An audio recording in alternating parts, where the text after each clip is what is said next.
Good morning once again, and welcome to the Haven Financial Group radio show. I'm Larry Kallevig, founder and CEO of the Haven Financial Group, celebrating almost 11 years, Kim, already, helping many, many people in all these areas of retirement. I call them the retirement puzzle pieces.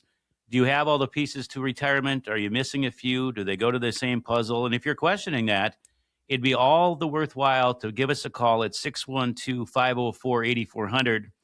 Or visit us online, havenfinancialgroup.com, attend maybe one of our classes, all kinds of retirement tools. And we really have a community website as well, as our clients share information and recipes and pictures and stuff. It's just real fun. So it's interactive. I encourage it. You might be surprised. And maybe just coming in for a good cup of coffee and a cookie, and because we're coffee snobs and we make fresh cookies, maybe that itself will inspire you to find out that not everybody is the stuffy financial services office, and we can have a little fun with these stuffy topics that can get very stuffy. Absolutely. Again, that number 612-504-8400. We've been talking about retiring and staying retiring and avoiding any kind of pitfalls that may occur that would force you back into the workplace. Sometimes the best way to learn about pitfalls is to talk about other people and some of the mistakes that maybe they've made shortly after they retired that they wound up back in the workforce. Maybe, Larry, you know of a few people and you'd want to just share a few stories about people who maybe it didn't happen immediately, but eventually ran into some issues and maybe some of the things they did that they wished they hadn't. Well, I mentioned it earlier because I see it more often than you think, is the enabling adult kids. That literally I've seen it too many times where doing that, they've basically risked their whole retirement because of enabling and giving money to adult kids that never got off the couch. And I find that terrible. So spending on kids and grandkids, I know we all want to do it. We want to bless them, but not necessarily at the jeopardy of your whole retirement years. And I find that really sad. The ones that we do see more often is avoiding the stock market. Now, we like the stock market. We manage with Fidelity and Charles Schwab. I have an investment team of 12. Kyle Thomas has been on several times with us. We like the market within reason. What is your element of time? What does your timeline look like? How much risk do you have? This perceived idea of volatility in the market, it's real, but having some risk depending on your circumstances may be just fine. However, we see a lot of overexposure to the market just because people don't know and they're not having these conversations. So having a good understanding, is your portfolio where it should be, small, medium, or large? Is it very diversified? Those are very important things to make sure that you're in a good position. So when the markets are so bad, you don't just panic and ready to jump off a cliff and ready to get out because you're scared. That just tells me there's a lack of communication. So avoiding the stock market, one that I see, and I say it often, and that's why we value our partnership with Carrie and Keith over at Provision Law, is neglecting estate planning. None of us want to talk about it.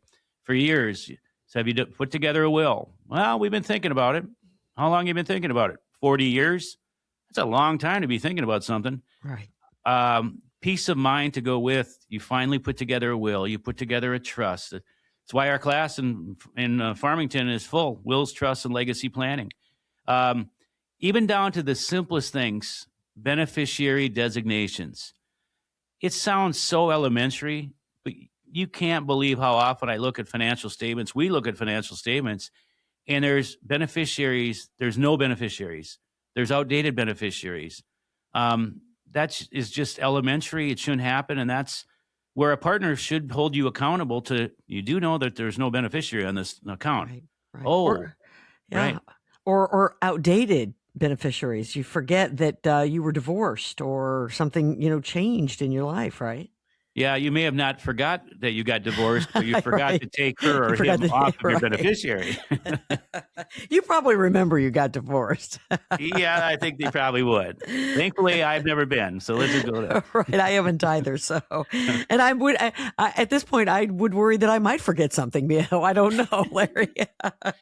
Right. The other one I see, Kim, often, we have our plan. We have our own idea of what our plan is going to be, and I'm going to work until this age. Well, how many Uh-huh. of you know life's calendar doesn't always cooperate with Right. our calendar? And that doesn't happen. And your plan now is you really cut short. Those earnings years aren't nearly as long as you thought they would be Mm-hmm. because of circumstances like layoffs, health issues, other challenges. I don't want to say it, but the reality is, I just had somebody that got let go early, and they're convinced because it was they were replaced by somebody younger and didn't have to pay them as much. Right. And I do hear that once in a while as well. So, underestimating monthly expenses. Back to the budget again. Oh, Larry, you never stop talking about budgeting. It's because there might be certain areas that we're not aware of. And you might be shocked to know, oh my goodness, I can't believe this much every single month. We've developed habits, and these habits had led to overspending, and we're not even aware of it. So sometimes it's just the accountability factor of what we're doing. And, oftentimes it's letting our emotions get too involved in the money.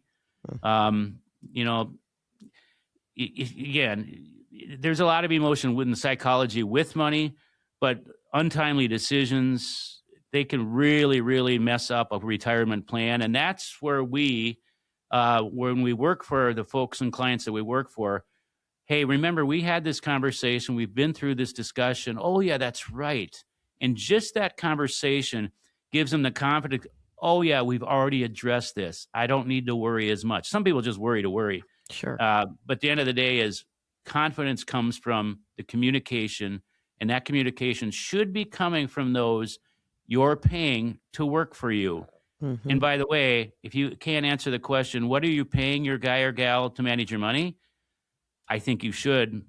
Transparency should be expected. Nothing's free, but it should be expected. And I say 80% of the time when I ask the question, people say, Larry, we have no idea what we're paying. It's 2026. I think everybody should know. Nothing's free, Absolutely. Right. but you don't Right. have to pay more just because you don't know. Absolutely. We've talked about the money portion of this, but there's another, I think, big mistake that people make, and that's that they assume that they're going to go directly from a busy life working to really enjoying just sitting on the couch and staring at the television. And that does sound appealing maybe for the first week or two. But I know that you guys also talk to people about if you want to remain retired, you need to find things to fill your time that are valuable to you.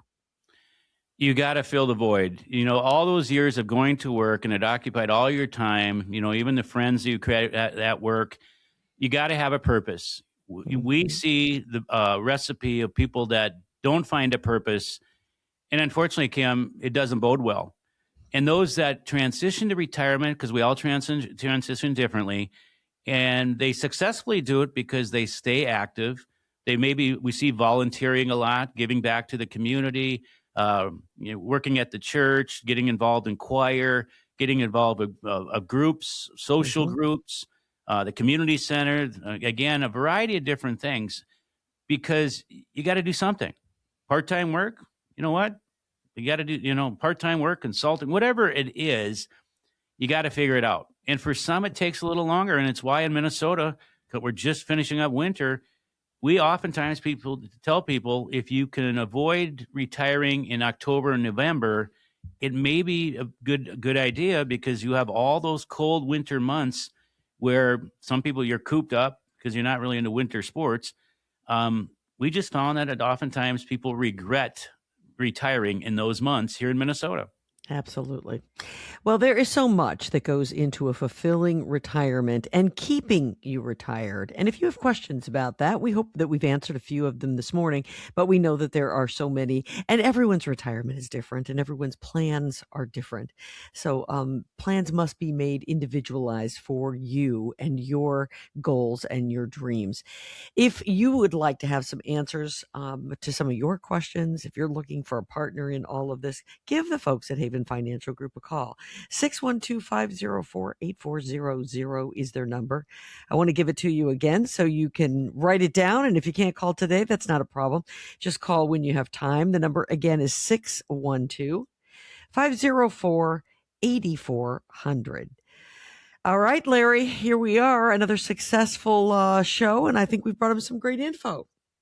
Yes, if you're listening, you have nothing to lose to come on and visit with us. You know what? Nothing to lose whatsoever. If we have good conversation, we can talk about whatever we want to talk about, but more importantly, your plan for the future. Those retirement years are called the golden years for a reason. Let's make them as golden as possible. Kim, good to be with you. Have a blessed week.